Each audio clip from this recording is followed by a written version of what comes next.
دوستم، یہ جو دو باتیں واضح طور پر نظر آنے لگیں، ایک تو یہ کہ جنرل حضرات فوجی آپشن کے بارے میں بھی سوچ رہے ہیں، دوسرے یہ کہ جنرل ضیاء کے تنہا ان کے نمائندے نہیں بلکہ انہیں باقی لوگوں کو بھی اعتماد میں لے کر اپنے ہاتھ میں رکھنا ہوگا۔ اس واقعے کے بعد بھٹو نے جنرل ضیاء کو مشورے کے لیے بلانا چھوڑ دیا۔ اگر کہیں ضرورت محسوس کرتے تو تمام کور کمانڈرز کو بلا کر بات کر لیتے۔ 14 جون 1977 کو بھٹو نے پرائم منسٹر ہاؤس میں سپریم کمانڈر اور اعلیٰ فوجی حکام کا ایک اجلاس طلب کیا۔ اس میں فوجی قائدین کو اعتماد میں لینے کی کوشش کی اور ساتھ ہی ملک میں تیسرا مارشل لا لگانے کے خطرناک نتائج کا تجزیہ کیا اور یقین دلایا کہ وہ اپوزیشن سے مل کر ایک باعزت حل تلاش کرنے کی کوشش کر رہے ہیں۔ اس کے جواب میں ضیاء الحق نے یقین دلایا کہ آرمی کوئی تھرڈ پارٹی نہیں ہے، ہم نے اپوزیشن کیمپ میں بیڈ نیم حاصل کیا ہے، یہ ہمارا کریڈٹ ہے۔ اس سے صاف ظاہر ہوتا ہے کہ ہم حکومت کے ساتھ ہیں، تاہم دوسرے جنرلز نے بے تکلفی سے اپنے پریشانی اور اضطراب کا اظہار کیا۔ لاہور کے کور کمانڈر جنرل اقبال نے متنبہ کیا کہ ایجیٹیشن وقتی طور پر تو رک گیا ہے، مذاکرات ناکام ہوئے تو پھر یہ دوبارہ سے شروع ہو جائے گا، ملک میں بدامنی ہوگی، فائرنگ ہوگی، ڈیموکریٹک یوتھ فورس اسرخان سے ہدایات لے رہی ہے، فوج کو لاہور میں دوبارہ متعین کرنا ممکن نہ ہوگا۔ انہوں نے یہ بھی کہا کہ صورتحال میں آرمی میں بھی مہاجرائی شروع ہو جائے گی، ریٹائرڈ افسر ایجیٹیشن میں شریک ہیں، پھر فوجیوں کے رشتہ دار ہیں۔ کراچی کے کور کمانڈر جنرل ارباب خان نے کہا کہ ہر شخص مذاکرات کی کامیابی چاہتا ہے، چاہے وہ کسی صورت میں ہو۔ ہماری حالت اس وقت یہ ہے کہ بالکل نچلی سطح پر ہمارا کوئی اثر نہیں رہا، جونیئر افسران ہمارے احکامات ماننے سے انکار کرتے ہیں۔ جنرل غلام حسین نے اپنی گفتگو میں کہا کہ طویل فوجی ایکشن آرمی کے وقار کے خلاف ہے۔ مولانا کوثر نیازی نے، جنہوں نے بڑی مشہور کتاب لکھی اور لائن کٹ گئی، اس مرحلے پر امریکہ کی مداخلت کی بھی نشاندہی کی اور 21 مئی 1977 کو پاکستان میں امریکہ کے سابق سفیر جوزف ہارلینڈ کے اعزاز میں چیف آف آرمی اسٹاف کی دعوت کو بھی اسی سلسلے کی کڑی بتایا۔ امریکہ کی بھٹو سے ناراضگی کا سبب ان کے نزدیک ری پروسیسنگ پلانٹ کے بارے میں بھٹو صاحب کا فرانس کے ساتھ معاہدہ تھا، لیکن وہ بھٹو کے ساتھ امریکی سفیر کے تعلقات کا دوسرا رخ بھی پیش کرتے ہیں کہ مارشل لاء کے نفاذ والی رات بھی امریکی سفیر آرتھر ڈبلیو ہیمل نے وزیر اعظم بھٹو سے ملاقات کی تھی۔ ان کے خیال میں امریکی سفیر نے ٹیک اوور کے امکانات ظاہر کیے تھے۔ بہرحال پیپلز پارٹی اور قومی اتحاد کے درمیان مذاکرات بظاہر تو کامیابی کے ساتھ چل رہے تھے۔ 29 جون کو قومی اتحاد کے قائدین نے معاہدے کا جو مسودہ پیش کیا، 2 جولائی کو اس کے اکثر نکات پر اتفاق ہو گیا اور مذاکرات رات 8 بجے سے صبح 6 بجے تک جاری رہے۔ صحت تحفظات اور نگران کونسل کے اختیارات وغیرہ پر اختلافات موجود تھے، لیکن قومی اتحاد کی جنرل کونسل میں ایئر مارشل اصغر خان اور سردار شیر باز مزاری نے سخت رویہ اختیار کیا، مذاکراتی ٹیم پر گرفت کی، انہوں نے اپنی حدود سے بھی تجاوز کیا۔ موٹر گاڑی میں اکٹھے سفر کرتے ہوئے بیگم نسیم ولی خان نے مزاری صاحب کی موجودگی میں مفتی محمود کو مشورہ دیا کہ آپ بھٹو صاحب کے ساتھ معاہدہ نہ کریں اور مارشل لاء لگنے دیں۔ مارشل لاء کا نفاذ ہی اس بارے کی ضمانت ہوگا کہ 90 دن کے اندر آزادانہ انتخابات ہو سکے، کیونکہ آپ بھٹو پر اس بارے میں اعتماد نہیں کر سکتے۔ قومی اتحاد نے 3 جولائی 11 بجے دن دوبارہ اپنا اجلاس منعقد کیا۔ اختلافی امور جو تھے ان کو زیر بحث لایا گیا۔ ایک ترمیم شدہ مسودہ تیار کیا گیا۔ محمود علی قصوری، جناب خالد اسحاق، عامر رضا خان، احمد یوسف بھی قانونی مشوروں کے لیے موجود تھے۔ یہ مسودہ بھٹو اور ان کی مذاکراتی ٹیم کے سامنے پیش کر دیا گیا۔ بھٹو نے 4 جولائی علیہ صبح 1:30 پرائم منسٹر ہاؤس آڈیٹوریم میں ایک ہنگامی پریس کانفرنس سے خطاب کرتے ہوئے سخت رویہ اختیار کیا، قومی اتحاد پر خوب برسے اور عوام کو یہ مطلب عوام میں یہ تاثر ابھرا کہ مذاکرات جو ہے تعطل کا شکار ہو گئے. جتوئی صاحب کے بیان کے مطابق بھٹو کے ساتھیوں میں سے حفیظ پیرزادہ نے سخت رویہ اختیار کرنے کا مشورہ دیا تھا. 4 جولائی کو قومی اتحاد کے کابرین سردار عبدالقیوم خان کے ہاں رات کے کھانے پر مدعو تھے اور وہیں باہمی مشاورت کر رہے تھے. اپنے موقف کو آخری شکل میں بھٹو صاحب کے حوالے کرنے یا پھر دوسری صورت میں اخبارات کو برائے اشاعت دینے کی تیاریاں کر رہے تھے اور بھٹو صاحب اپنے مشیروں سے مشورہ کرنے میں مصروف تھے. کوثر نیازی معاہدہ کر لینے کے حق میں تھے اور پیرزادہ اس کے مخالف تھے. جنرل ضیاء کو بھی بلایا گیا تھا جن سے بھٹو صاحب نے الگ کمرے میں مذاکرات کیے. جنرل ضیاء کمرے سے باہر نکلے تو ان کے چہرے کا رنگ بدلا ہوا تھا اور وہ بے حد عجلت میں نظر آتے تھے. ان کا طرز عمل کو دیکھ کر مولانا کوثر نیازی نے یہ تاثر دیا کہ دال میں کچھ کالا ہے. بھٹو نے غلام مصطفیٰ جتوئی، ممتاز بھٹو اور حفیظ پیرزادہ کو مشورے کے لیے طلب کیا اور اس ارادے کا اظہار کیا کہ آج میں معاہدے پر دستخط کر کے اس کھیل کو ختم کرنا چاہتا ہوں. لیکن وقت گزر چکا تھا. فوجی یونٹس حرکت میں آ چکے تھے. جنرلز GHQ جا چکے تھے. جنرل ضیاء سے رابطہ قائم کیا تو انہوں نے مارشل لاء کے نفاذ کی توثیق کی اور بھٹو کی خواہش پر انہیں وہ رات وزیر اعظم ہاؤس میں گزارنے اور اگلے دن مری منتقل کرنے کی ہدایت کر دی. بھٹو نے مصطفیٰ کھر سے رابطہ کیا تو ٹیلی فون کی لائن کٹ گئی.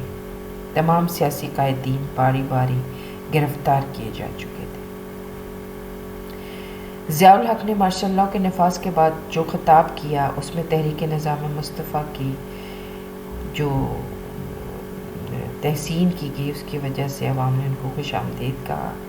ضیاء نے اس انقلاب کو آپریشن فیئر پلے کا نام دیا اور اس کے مقصد کو واضح کرتے ہوئے اپنے خطاب میں کہا کہ اس کام کا بیڑا میں نے اسلام کے سچے سپاہی کی حیثیت سے اٹھایا ہے. میرا واحد مقصد آزادانہ اور منصفانہ انتخابات کروانا ہے جو اس سال اکتوبر میں ہوں گے. 27 جولائی کو انہوں نے پھر اس عزم کا اظہار کیا کہ وہ اپنا وعدہ پورا کریں گے. 2 اگست 1977 کو الیکشن سیل قائم کیا گیا. اس کے سربراہ جنرل فیض علی چشتی تھے.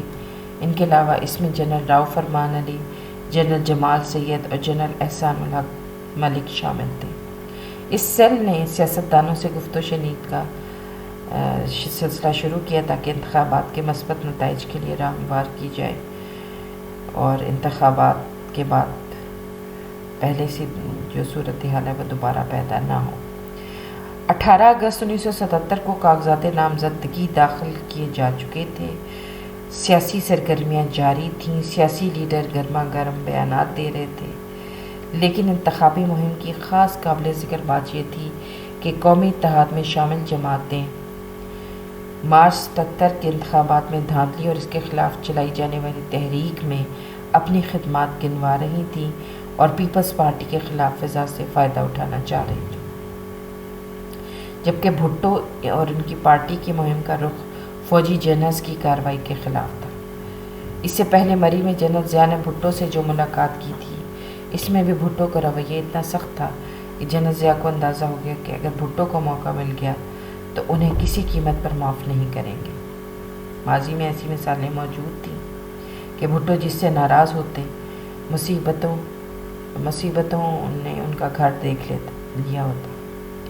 بھٹو کی جنرلز کے خلاف گرما گرم تقریروں سے فوجی جنرلز کا ماتھا ٹھنکا اور انہیں اپنی جانیں تک خطرے میں نظر آنے لگی. اس لیے ان کے مثبت نتائج حاصل کرنے کی خواہش اب ان کی ضرورت بن گئی. 13 ستمبر کو GHQ میں تمام سیاسی لیڈروں کی ایک میٹنگ بلائی گئی جس میں تمام چھوٹی بڑی سیاسی جماعتوں کو نمائندگی دی گئی. اس اجلاس میں آئندہ انتخابات کے ضوابط اور طریقہ کار پر گفتگو ہوئی. اس اجلاس کے دوران اطلاع ملی کہ لاہور ہائی کورٹ کے جسٹس سمدانی نے بھٹو کی درخواست برائے ضمانت منظور کر لی ہے. کانفرنس کے بعد الیکشن سیل نے چیف مارشل ایڈمنسٹریٹر کے زیر صدارت ایک خصوصی میٹنگ میں انتخابات کے تو جیسے بچے میں آپ کو بتا رہی تھی کہ چیف مارشل اور ایڈمنسٹریٹر نے جو ہے ایک خصوصی میٹنگ میں انتخابات کے التوا کے امکانات کا جائزہ لیا۔ سیلکر کل مارچ 1978 تک التوا کے حق میں تھے، لیکن صدر ضیاء زیادہ سے زیادہ 4 ہفتوں کے لیے الیکشن ملتوی کرنا چاہتے تھے۔ اس دوران بھٹو نے ملتان میں ایک جلسہ عام سے خطاب کیا، اور جب وہ کراچی پہنچے تو 17 ستمبر کو مارشل لاء کے ضابطہ 12 کے تحت گرفتار کر لیے گئے اور 1 اکتوبر 1977 کو انتخابات غیر معینہ عرصے کے لیے ملتوی کر دیے گئے، جس کا اعلان خود ضیاء الحق نے ایک تقریر میں کیا۔ اس دوران دوسرے سیاسی قائدین بھی الیکشن سیل سے ملتے رہے، کیونکہ اب الیکشن سیل سیاسی سیل بن چکا تھا۔ اب یہ تھا مارشل لاء کا پہلا دور، جس میں یہ ساری سرگرمیاں ہوئیں، اور کس طریقے سے میں نے آپ کو بتایا، واضح کیا کہ الیکشن کو ملتوی کیا گیا، پوسٹ پون کیا گیا۔ اب آتا ہے مارشل لاء کا دوسرا دور، جس میں قومی حکومت قائم ہوئی، بھٹو کو سزائے موت دے دی گئی اور غیر سیاسی کابینہ کا قیام عمل میں آیا۔ اس حوالے سے یہ جو پوائنٹس ہیں یہ آپ کے آبجیکٹو شارٹ کوسچنز کے لیے بھی بڑے اہم ہیں، اور پیچھے جو پہلا دور میں نے مارشل لاء کا پڑھایا اس میں بھی خاصے شارٹ کوسچنز موجود ہیں جو کہ ایگزامینیشن پوائنٹ آف ویو سے بڑے اہم ہیں۔ بہرحال ہم چلتے ہیں دوسرے دور کی طرف۔ اس میں نصرت بھٹو کیس ہے۔ ستمبر 1977 میں ذوالفقار علی بھٹو کی گرفتاری کے بعد نصرت بھٹو نے ان کی جو بیوی تھی ایک رٹ دائر کی، جس میں یہ موقف اختیار کیا گیا کہ جولائی 1977 میں فوجی جنرلز کو مارشل لاء لگانے کا کوئی حق نہ تھا، اور دستور 1973 کے تحت دستور کے قائم حکومت کے خلاف اس طرح کا اقدام بغاوت ہے، لہٰذا مارشل لاء حکومت ناجائز ہے اور اسے منتخب وزیر اعظم ذوالفقار علی بھٹو کو گرفتار کرنے کا کوئی حق نہیں۔ حکومت کے وکیل نے اوائل 1977 کے واقعات کے حوالے سے یہ موقف اختیار کیا کہ مارشل لاء کا نفاذ قومی ضرورت تھی، کیونکہ امن و امان کے قیام اور ملکی سالمیت کے تحفظ اور خانہ جنگی کو روکنے کے لیے یہ قدم ناگزیر تھا۔ 10 نومبر 1977 کو سپریم کورٹ نے اس درخواست پر حکم سناتے ہوئے یہ فیصلہ دیا کہ نظریہ ضرورت کے تحت محدود عرصے کے لیے مارشل لاء کا نفاذ جائز تھا۔ یہ بہت اہم فیصلہ تھا، اس نے ہماری ملک کی اس میں تاریخ میں، سیاسی تاریخ میں بڑے دور رس اثرات مرتب کیے۔ فوج نے ملک کو بدامنی اور خون خرابے سے نجات دلانے کے لیے مداخلت کی اور ملک کو تباہ ہونے سے بچایا۔ دوسرے لفظوں میں سپریم کورٹ کے فیصلے کے مطابق مارشل لاء کا نفاذ تھا تو غیر آئینی، لیکن عوام اور ملک کی ضرورت اور بھلائی کے پیش نظر اس کو جواز دیا جا سکتا ہے، لیکن سپریم کورٹ نے اس کے ساتھ ہی مارشل لاء کو عارضی قرار دیا تھا اور صرف محدود مدت کے لیے جواز دیا تھا۔ عملاً اس فیصلے کے اثرات کے طور پر جنرل ضیاء کا اقتدار مستحکم ہوا اور انہوں نے لانگ ٹرم پروجیکٹس پر کام کرنا شروع کر دیا۔ اب ضیاء الحق کے اعلانات کا رنگ بھی بدل گیا۔ وہ نظام مصطفیٰ کے نفاذ کے لیے اقدامات کی بات کرتے، اس مقصد کے لیے وہ تحریک نظام مصطفیٰ میں شامل جماعتوں کو شریک اقتدار کرنا چاہتے تھے۔ 1 اکتوبر 1977 کو تقریر میں چیف مارشل اور ایڈمنسٹریٹر نے انتخابات کے التوا کے اسباب میں جن امور کو پیش کیا ان میں قوم کو سنگین خطرے سے بچانا، عوام کو احتسابی عمل سے آگاہ کرنا اور فضا کو انتخابات کے لیے سازگار بنانا، یہ 3 بنیادی اسباب بیان کیے گئے۔ اب ان مقاصد کے حصول کے لیے سیاسی سرگرمیوں پر پابندی لگا دی گئی، عبوری حکومت قائم کرنے کا اعلان کیا گیا، جس کا اہم ترین مقصد اسلامی نظام کے قیام پر خصوصی توجہ اور فوکس کرنا قرار دیا گیا۔ امن و امان کا فیصلہ سماج دشمن عناصر کے خاتمے اور پولیس کی اصلاح کے لیے اقدامات کا وعدہ بھی اس تقریر میں کیا۔ قومی حکومت کے قیام کے لیے 15 مارچ 1978 کو سیاستدانوں سے چیف مارشل لا ایڈمنسٹریٹر کی ملاقاتیں ہوئیں۔ خان قیوم خان، مفتی محمود پیر صاحب پگارو اور چودھری ظہور الہی نے مسلم لیگ اور قومی اتحاد کی نمائندگی کی۔ کوثر نیازی، بیرسٹر کمال اصفر، ملک محمد اختر، نصر اللہ خٹک اور رئیس ثانی نے پیپلز پارٹی کی۔ اس کے علاوہ ممتاز بھٹو، عبدالحفیظ پیرزادہ اور ڈاکٹر غلام حسین کو بھی ملاقات کے لیے بلایا گیا۔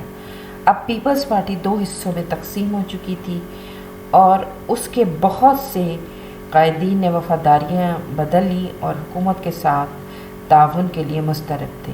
23 اگست کو ضیاء نے قومی حکومت یا نئی کابینہ تشکیل دی جس میں فوجی افسران اور سیکریٹری حضرات بھی شامل تھے۔ غلام اسحاق خان اور آغا شاہی ٹیکنوکریٹ کی حیثیت سے کابینہ میں لیے گئے۔ یہ کابینہ 22 وزراء پر مشتمل تھی۔ زیادہ لوگ مسلم لیگ سے لیے گئے تھے کیونکہ اس جماعت نے کھلم کھلا حکومت سے تعاون کا اعلان کیا۔ سربراہ اس کابینہ کے خود ضیاء الحق تھے۔ اب مارشل لا کے نفاذ کے بعد بھٹو بھی دوسرے سیاسی لیڈروں کی طرح زیر حفاظت رکھے گئے تھے۔ ضیاء الحق نے خود مری جا کر ان سے ملاقات کی لیکن یہ کچھ زیادہ خوشگوار نہیں تھی۔ 17 جولائی کو وہ بھی دوسرے سیاسی لیڈروں کی طرح رہا کر دیے گئے۔ بھٹو سیدھے کراچی پہنچے تاکہ وہاں منعقد ہونے والی سینٹرل ایگزیکٹو کمیٹی کی صدارت کر سکیں۔ بھٹو نے انتخابی مہم پنجاب سے شروع کرنے کا فیصلہ کیا۔ 7 اگست 1977 کو انہوں نے ملتان میں اور 8 اگست کو لاہور میں کارکنوں سے خطاب کیا۔ 10 اگست کو وہ 3 روزہ دورے پر پنڈی پہنچے۔ چیف مارشل ایڈمنسٹریٹر سے ملاقات کی۔ بہت جلد یہ محسوس ہونے لگا کہ حکومت کے ساتھ ان کے تعلقات خوشگوار نہیں اور خود انہوں نے اپنی گرفتاری کے خدشات کا اظہار بھی کیا۔ 2 ستمبر کو غلام مصطفیٰ کھر اچانک 70 کلفٹن پہنچے اور تنہائی میں بھٹو سے ملاقات کی۔ 3 ستمبر کو انہیں دوبارہ گرفتار کر لیا گیا۔ یہ گرفتاری نواب محمد احمد خان کے قتل کے الزام میں عمل میں آئی تھی۔ 5 ماہ کی عدالتی کارروائی کے بعد لاہور ہائی کورٹ نے انہیں پھانسی کی سزا سنا دی اور پنڈی جیل منتقل کر دیا گیا جہاں انہیں خصوصی حفاظتی انتظامات کے تحت زنانہ وارڈ میں رکھا گیا۔ ان کی اپیل سپریم کورٹ میں زیر سماعت تھی۔ 6 فروری 1978 کو سپریم کورٹ نے اس اپیل کا فیصلہ سنا دیا۔ 7 میں سے 4 ججوں نے ہائی کورٹ کی طرف سے دی گئی سزائے موت بحال رکھی جبکہ 3 ججوں نے انہیں باعزت بری کر دیا۔ تاہم ججوں نے اتفاق رائے سے یہ قرار دیا کہ صدر اگر چاہیں تو وہ اس سزا میں تخفیف کر سکتے ہیں، لیکن اب صدر چودھری فضل الہی نہ تھے بلکہ خود ضیاء الحق تھے۔ اب وہ کس طرح سے بھٹو کی سزائے موت کو ختم کر سکتے تھے؟ بھٹو نے اپنے زندگی کے آخری ایام میں مختلف سربراہان مملکت کو بھی خطوط لکھے اور بہت سے سربراہان نے ضیاء الحق سے ان کی جان بخشی کی اپیل بھی کی، لیکن ان کو 4 اپریل 1979 کو رات 2 بجے تختہ دار پر لٹکا دیا گیا اور ان کی ڈیڈ باڈی ایک پہلے سے تیار شدہ C-130 کے ذریعے چکلالہ ایئرپورٹ سے لاڑکانہ پہنچائی گئی اور جب سورج نکل آیا، سوا نیزے پر آیا تو بھٹو کو دفنا دیا گیا۔ 1979 کے ابتدائی مہینوں میں ضیاء الحق ایک مرتبہ پھر انتخابات کے انعقاد کے اشارے دے رہے تھے۔ قومی اتحاد سے متعلق ارکان کابینہ کو مطلع کیا کہ غیر جانبدارانہ انتخابات کے لیے ضروری ہے کہ انتخاب لڑنے میں دلچسپی رکھنے والا کوئی قائد حکومت میں شامل نہ ہو۔ چنانچہ غیر سیاسی کابینہ کی تشکیل کا فیصلہ کیا گیا۔ 21 اپریل 1979 کو ضیاء نے نئی کابینہ سے حلف لیا جس میں فوجی جنرل اور ٹیکنوکریٹ شامل کیے گئے تھے۔ 15 وزراء پر یہ کابینہ مشتمل تھی، 13 وزراء اور 2 وزرائے مملکت۔ ان میں سے جسٹس حمود الرحمان، آغا شاہی، ڈاکٹر ایم افضل، معظم علی اور حکیم سعید قابل ذکر ہیں۔ سویلین وزراء پر یہ بات واضح کر دی گئی تھی 31 مئی کے بعد جو شخص بھی اس کابینہ میں شامل رہے گا وہ انتخاب میں حصہ